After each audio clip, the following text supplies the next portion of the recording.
بسم اللہ الرحمن الرحیم۔ آج ہم گلزار دبستہ حصہ دوم پڑھنے کی سعادت حاصل کریں گے۔ اس سے پہلے ہم نے گلزار دبستہ کا پہلا حصہ پڑھا، جس پر ہم نے بہت سے الفاظ اور بہت سے باتوں کو ہم نے پڑھنے کی کوشش کی اور کئی ایک فارسی کے الفاظ ہم نے سیکھا۔ اور اب گلزار دبستہ کا دوسرا حصہ جو حکایتوں پر، نصیحتوں پر مشتمل ہے اور چند کہانیوں کے ذریعے بھی ہمیں بہت سی باتیں سیکھنے کو ملیں گی، انشاءاللہ اسے ہم پڑھنے کی سعادت حاصل کریں گے۔ اب حکایات ہم شروع کرتے ہیں۔ حکایات یہ حکایت کی جمع ہے۔ دیکھیں، حکایت اول: روز بادشاہ مع شاہزادہ بشکار رفت۔ حکایت اول یعنی پہلی حکایت۔ روز بادشاہ مع شاہزادہ بشکار رفت۔ روزے کا معنی ایک دن، بادشاہ ایک بادشاہ، مع کا معنی ساتھ، شاہزادہ کا معنی لڑکا، شکار کا معنی شکار، رفت یہ رفتن مصدر سے ہے جانے کے معنی میں۔ تو اب معنی یہ ہوا، روز بادشاہ مع شاہزادہ بشکار رفت، ایک دن ایک بادشاہ اپنے لڑکے کے ساتھ، مع شاہزادہ لڑکے کے ساتھ یعنی بادشاہ اپنے لڑکے کے ساتھ، بشکار رفت شکار کو گیا۔ چوں ہوا گرم شد، چوں کا معنی جب، ہوا کا معنی ہوا، گرم کا معنی گرم، شد کا معنی ہونا میں ہے۔ تو اب معنی یہ ہوگا، چوں ہوا گرم شد، جب ہوا گرم ہوئی، بادشاہ وہ شاہزادہ، لبادئ خود را دوش مسخرہ نہادند، جب ہوا گرم ہوئی بادشاہ وہ شاہزادہ، لبادئ خود را یعنی بادشاہ اور اس کا لڑکا، یا بادشاہ اور اس کے لڑکے نے، لبادئ خود را اپنے جبہ کو، اپنے لباس کو یا اپنے کپڑے کو، کوئی معنی لے لیں، اپنے لباس کو دوش مسخرہ، مسخرہ کے کاندھے پر، نہادند رکھا۔ مسخرہ کہتے ہیں وہ شخص جو بہت زیادہ مذاق کرنے والا ہو یا ہنسانے والا ہو۔ بادشاہوں کا مزاج ہوا کرتا ہے وہ اپنے ساتھ کسی ایسے بندے کو بھی رکھتے ہیں جو انہیں گاہے بگاہے ہنساتا ہو، یعنی دل بہلاتا ہو، اسے مسخرہ کہتے ہیں۔ تو اب نہادند اس کا معنی ہوگا رکھنا۔ اب نہادند یہ ماضی کے لیے ہے تو رکھا یا رکھ دیا یہ معنی ہم لے سکتے ہیں۔ بادشاہ و شاہزادہ لبادئ خود را دوش مسخرہ نہادند، بادشاہ اور اس کے لڑکے نے اپنے لباس کو مسخرے کے کاندھے پر رکھا۔ بادشاہ تبسم کرت، بادشاہ مسکرایا، وہ گفت اور کہا، اے مسخرہ یعنی اے زیادہ مذاق کرنے والے، اے ہنسانے والے، اے مسخرہ، بر تو بارے یک خر است یعنی تجھ پر بارے یک خر ایک گدھے کا بوجھ است ہے، یعنی اے مسخرہ جب اس کے کاندھے پر یہ لباس رکھا گیا تو بادشاہ نے اس سے کہا کہ ایسا لگتا ہے کہ تجھ پر ایک گدھے کا بوجھ ہے۔ جب اس نے کہا تو اب مسخرے نے جواب دیا، گفت مسخرے نے کہا، بارے دو خر یعنی میرے اوپر ایک گدھے کا بوجھ نہیں بلکہ بارے دو خر، دو گدھے کا بوجھ ہے۔ تو آپ نے سمجھا کہ بادشاہ اسے کہہ رہا تھا کہ تجھے ایسا لگ رہا ہے دیکھ کر کہ تجھ پر ایک گدھے کا بوجھ رکھا ہوا ہے، یعنی ایک گدھا جتنا سامان اٹھاتا ہے اتنا تو اٹھا لیا ہے۔ مسخرہ بھی مسخرہ تھا، اس نے ہنسی ہنسی میں کہہ دیا کہ نہیں بادشاہ، میرے اوپر ایک گدھے کا نہیں بلکہ دو گدھے کا بوجھ ہے۔ حکایت دوم، دوسری حکایت، دوسری نصیحت دیکھیں. شیر و مرد در یک خانہ تصویر خودہا دیدند. شیر و مرد در یک خانہ تصویر خودہا دیدند.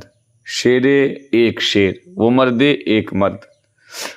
در کا معنی میں، یک کا معنی ایک، خانہ کا معنی گھر، تصویر خودہا اپنی تصویر، دیدند دیدن مصدر سے ہے.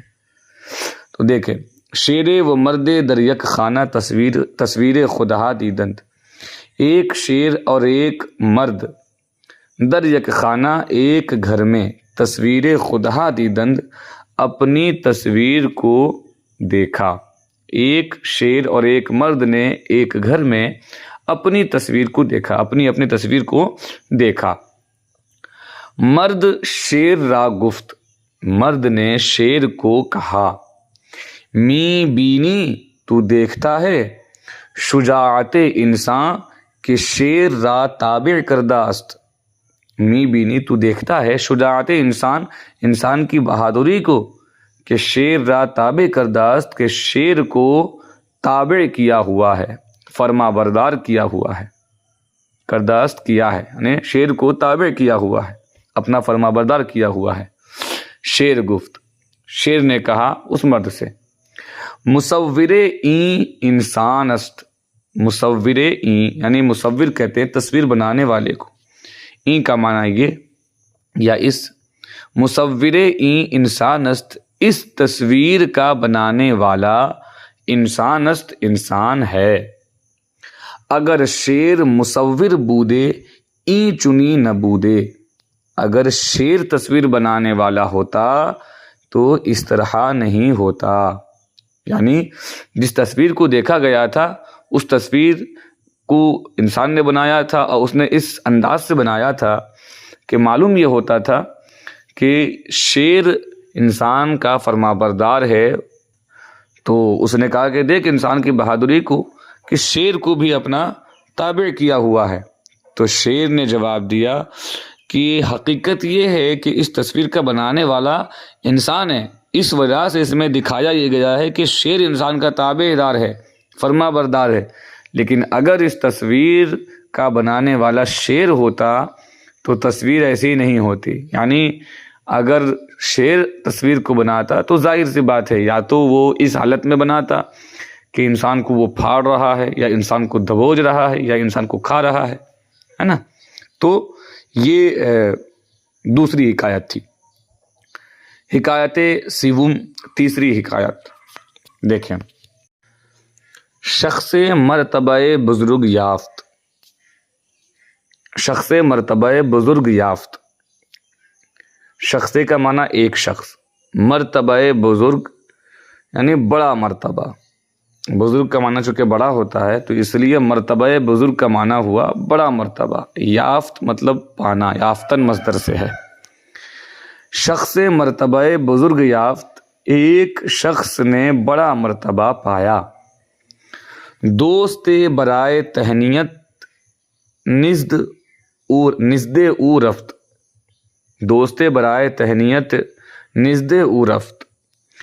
ایک دوست برائے تہنیت یعنی مبارک بادی دینے کے لیے، تہنیت کا معنی یہاں پہ مبارک بادی کے ہے.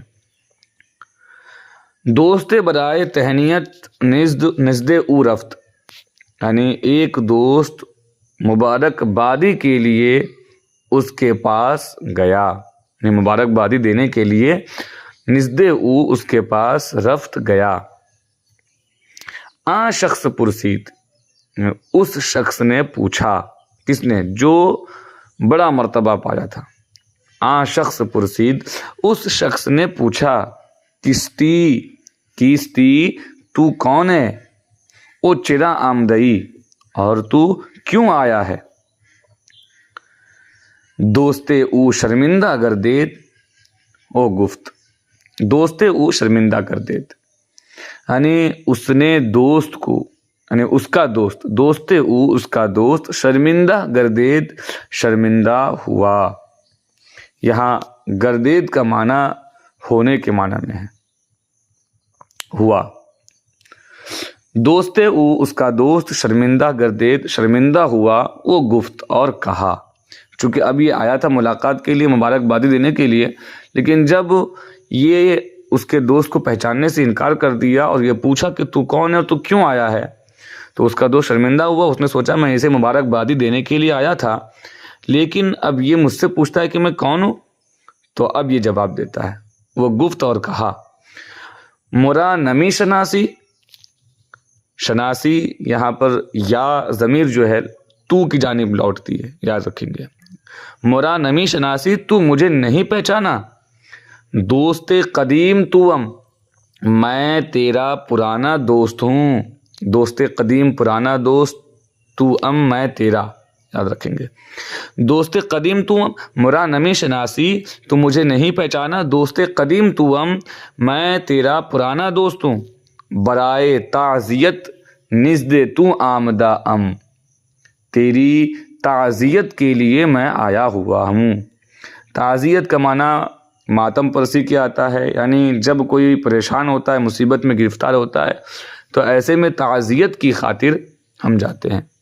اسی طرح کوئی بیمار ہو تو اس کی تعزیت کے لیے جانا یہ ہمارے آقا کریم صلی اللہ علیہ وسلم کی سنت ہے. تو وہی یہ آیا تھا مبارکبادی دینے کے لیے، تہنیت کے لیے، لیکن جب یہ اسے پہچاننے سے انکار کر دیا اور پوچھا کہ تو کون ہے، تو کیوں آیا ہے، تو اس نے کہا کہ تو مرا نمی شناسی، تو مجھے نہیں پہچانتا ہے. دوست قدیم تو میں تیرا پرانا دوست ہوں. برائے تعزیت نزد تو آمدہ تعزیت کے لیے میں تیرے پاس آیا ہوا ہوں. شنیدہ کہ کور شدئی، میں نے سنا ہے کہ تو اندھا ہو گیا ہے. تو اگر یہ پہچان لیتا تو یہ مبارکبادی دیتا، لیکن جب اس نے پہچاننے سے انکار کر دیا تو اس نے بھی اپنا طریقہ اپنایا اور اس نے کہا کہ میں تیری تعزیت کے لیے آیا ہوا ہوں، میں نے سنا ہے کہ تو اندھا ہو گیا ہے. تو اسی لیے انسان اگر بزرگیت پہ پہنچ جائے، بڑا مرتبہ پا جائے، تو اپنے قدیم ساتھیوں کو یا اپنے لوگوں کو نہیں بھولنا چاہیے. مستقبل میں جب بڑا آدمی تم بن جاؤ تو تمہارا ماضی کیسا تھا یہ تمہیں یاد رہنا چاہیے.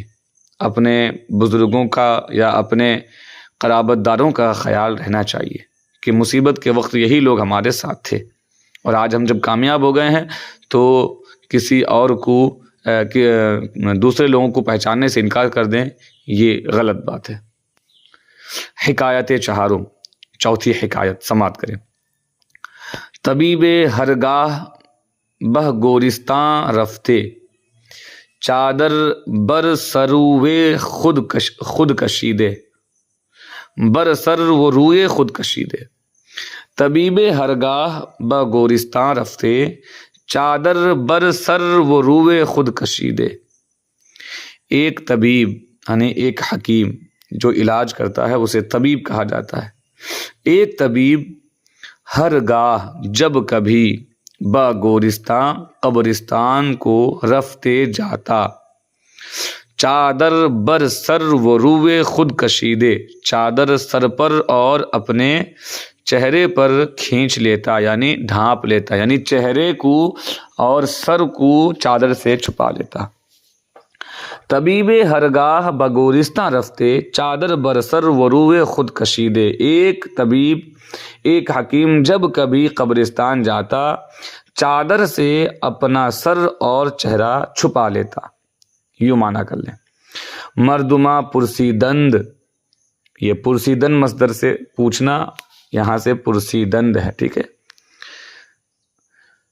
مردمہ پرسیدند، لوگوں نے پوچھا، یعنی لوگوں نے اس سے پوچھا کہ سبب این چیست، کہ اس کی وجہ کیا ہے، اس کا سبب کیا ہے. گفت، اس نے کہا، طبیب نے کہا، از مردگان ای گورستان شرم می کنم. یہاں مرد نہیں پڑھا جائے گا بلکہ مرد پڑھا جائے گا. از مردگان ای گورستان شرم می کنم. اس قبرستان کے مردوں سے، از مردگان ای گورستان، اس قبرستان کے مردوں سے، شرم می کنم، میں شرم کرتا ہوں، مجھے حیا آتی ہے. زیرا کہ اس لیے کہ از دوائے من مردہ اند، میری دوا سے یہ مرے ہیں. کیا میں ان سے شرم کرتا ہوں اس لیے کہ میری ہی دوا سے یہ لوگ مرے ہیں، یعنی میں نے انہیں دوائیں دی اور یہ استعمال کر کے مر گئے، تو اس لیے میں ان سے شرم کرتا ہوں، اپنے چہرے کو اور سر کو چھپا لیتا ہوں کہیں کوئی مجھے پہچان نہ لے. حکایت پنجم، پانچویں حکایت. درویش نزد بخیلے رفت، وہ چیزیں سوال کرد. درویش نزد بخیلے رفت، ایک فقیر ایک کنجوس کے پاس گیا. درویش کا معنی فقیر، بخیل کا معنی کنجوس، رفتن مصدر سے ہے، رفت گیا. درویش نزد بخیلے رفت، ایک فقیر ایک کنجوس کے پاس گیا. وہ چیزیں سوال کرد، اور کسی چیز کا سوال کیا یا اور ایک چیز کا سوال کیا، یعنی کوئی چیز اس سے طلب کیا، مانگا. اب بخیل تو بخیل ہوتا ہے، یعنی کنجوس تو کنجوس ہوتا ہے. تو بخیل گفت، کنجوس نے کہا، بخیل نے کہا، اگر یک سخن من قبول کنی ہر چے بگوئی خواہم داد. اگر یک سخن من قبول کنی، اگر میری ایک بات تو قبول کرے. اگر یک سخن من قبول کنی، اگر تو میری ایک بات قبول کرے، ہر چے بگوئی جو کچھ تو کہے گا، خواہم داد میں دوں گا. یعنی جو کچھ پھر تو کہے گا، اگر تو میری ایک بات مان لے، پھر اس کے بعد جو تو کہے گا میں تجھے دوں گا. درویش پرسید آ سخن چیست. درویش نے پوچھا، فقیر نے پوچھا، آ سخن وہ بات، چیست کیا ہے، وہ بات کیا ہے. گفت، بخیل نے کہا، کنجوس نے کہا، گاہے چیزے از من مخواہ. گاہے کا معنی کبھی، چیزے کا معنی کوئی چیز، از من مخواہ مجھ سے مت چاہ، یعنی مت مانگ. گاہے چیزے از من مخواہ، کبھی کوئی چیز مجھ سے مت مانگ. دیگر ہرچے بگوئی بکنم، دوسرا جو کچھ تو کہے میں کروں گا. اب ظاہر سی بات ہے، جب اس نے کہی دیا، فقیر آیا تھا تو کیا کرتا، وہ یہی کہتا، کچھ مانگتا، کچھ سوال کرتا. اب یہ بخیل نے تو پہلے ہی دروازہ بند کر دیا کہ پہلے میں جو کہتا ہوں اسے مان لے، اس کے بعد جو کہے گا تو میں مانوں گا. تو اب اس نے پوچھا کیا بات ہے، تو اس نے کہا کہ مجھ سے تو کوئی چیز مت مانگ، اس کے علاوہ جو تو کہے گا وہ میں کروں گا. تو اب اس کو تو ضرورت کسی سامان کی تھی اور یہ دے گا نہیں، اس لیے کنجوسوں کے پاس ہاتھ نہ پھیلایا جائے. حکایت ششم، چھٹی حکایت. حکایت نمبر 6. شخص از افلاطون پرسید کہ سالہائے بسیار در جہاز بودی، وہ سفر دریا کر دی. شخص از افلاطون، ایک شخص نے افلاطون سے پوچھا. افلاطون ایک بہت بڑا حکیم تھا، اور ارسطو ایک فلسفی گزرا ہے غالباً، اس کا استاذ بھی تھا. شخص از افلاطون پرسید، ایک شخص نے افلاطون سے پوچھا، یعنی یہ افلاطون وہ اسی حکیم تھا، یونان کا تھا، اور اسی کا شاگرد جو ہے وہ ارسطو ہے. شخص از افلاطون پرسید، ایک شخص نے افلاطون سے پوچھا کہ سالہائے بسیار، کہ بہت سالوں تک، دریا جہاز بودی، بسیار در جہاز بودی. ایک شخص نے افلاطون سے پوچھا کہ سالہائے بسیار در جہاز بودی، کہ تو بہت سال جہاز میں تھا. وہ سفر دریا کر دی اور دریا کا سفر کیا. ایک شخص نے افلاطون سے پوچھا کہ بہت سال تو جہاز میں رہا اور دریا کا سفر کیا. در دریا چے عجائب دیدی، دریا میں کیا عجیب چیز تو نے دیکھی، یعنی دریا میں کیا عجب تو نے دیکھا، تعجب خیز کیا دیکھا. گفت، افلاطون نے کہا، عجب ہمی بود، عجب یہی تھا، ہمی یعنی یہی، عجب ہمی بود، عجب یہی تھا کہ از دریا بکنارہ سلامت رسیدم، کہ دریا سے کنارے میں سلامتی سے پہنچ گیا، یعنی کہ میں کیسے پہنچا، یعنی یہی عجب بات تھی کہ میں دریا کے کنارے سلامتی کے ساتھ کیسے پہنچا۔ اب دریا تو بہت بڑا ہوتا ہے نا، تو وہاں سے سلامتی سے کوئی پہنچ جائے تو یہ تعجب والی ہی بات ہے۔ حکایت ہفتم، 7ویں حکایت دیکھیں۔ شاعر توانگر را مدح کرد ہیچ نیافت پس ہجو کد۔ شاعر توانگرے را مدح کرد، اس کو توانگرے بھی پڑھ سکتے ہیں اور توانگرے بھی پڑھ سکتے ہیں، لیکن لکھا واو الف کے ساتھ ہی جاتا ہے، توانگر یاد رکھیں گے۔ شاعر توانگرے را مدح کرد ہیچ نیافت پس ہجو کد۔ ایک شاعر، توانگر کہتے ہیں مالدار کو، توانگر مالدار کو کہتے ہیں، امیر کو کہتے ہیں، طاقتور کو کہتے ہیں۔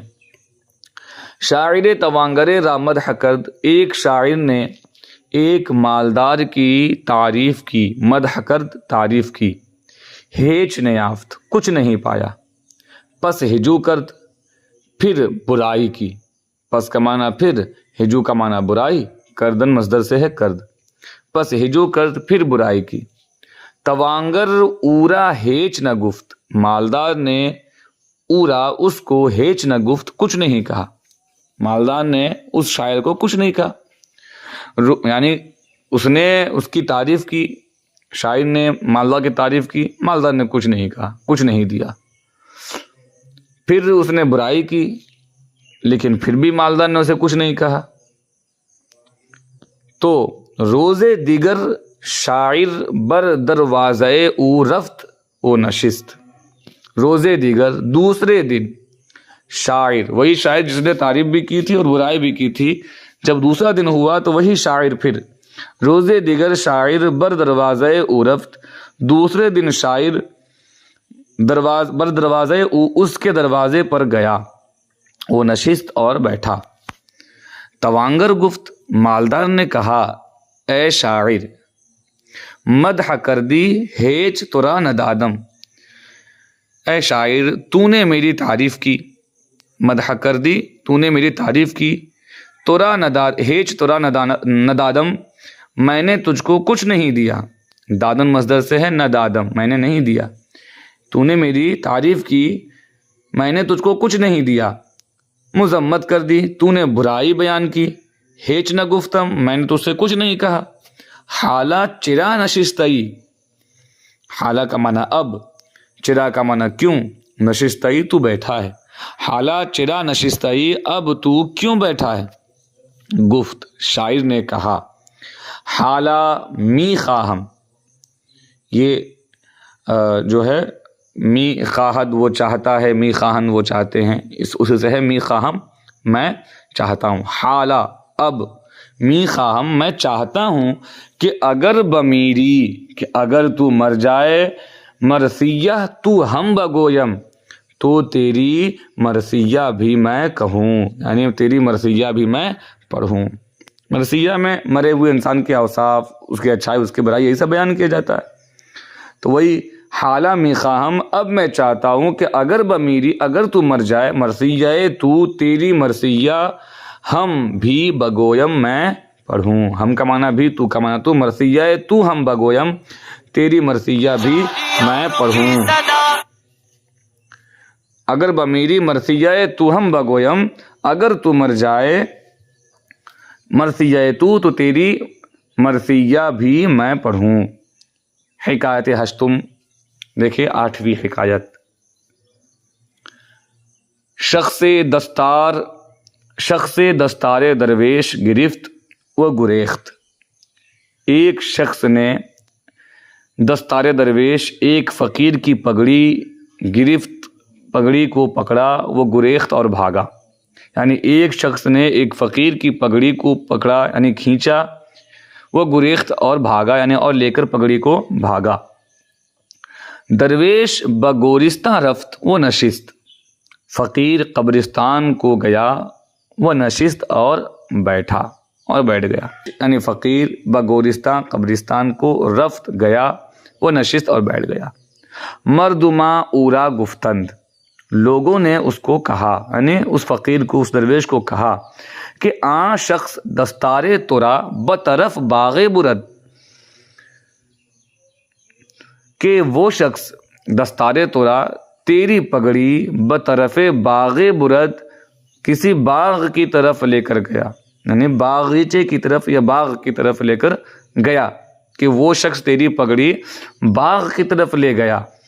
بر در گورستان چرا نشستائی، بر در گورستان چرا نشستائی، تو قبرستان میں، بر منے پر تو قبرستان میں چرا نشستائی کیوں بیٹھا ہے، وہ چیمی کنی اور تو کیا کرتا ہے۔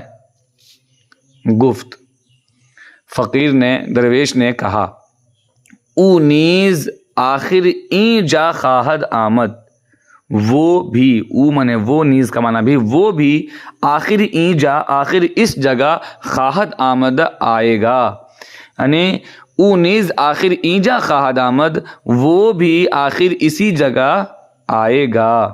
خواہد آمد مستقبل کا صیغہ ہے نا، آئے گا۔ ازیں سبب این جا نشستہ ام، یہی وجہ ہے کہ اس جگہ میں بیٹھا ہوں، یہی وجہ ہے کہ اس جگہ میں بیٹھا ہوں، یہی سبب ہے کہ اس جگہ میں بیٹھا ہوں، کہ وہ تو آئے گا اور جب آئے گا تو میں اس کا پھر فیصلہ کروں گا۔ یہیں تک رہے، انشاءاللہ اس کے بعد پھر ہم دوسرے درس میں پڑھیں گے۔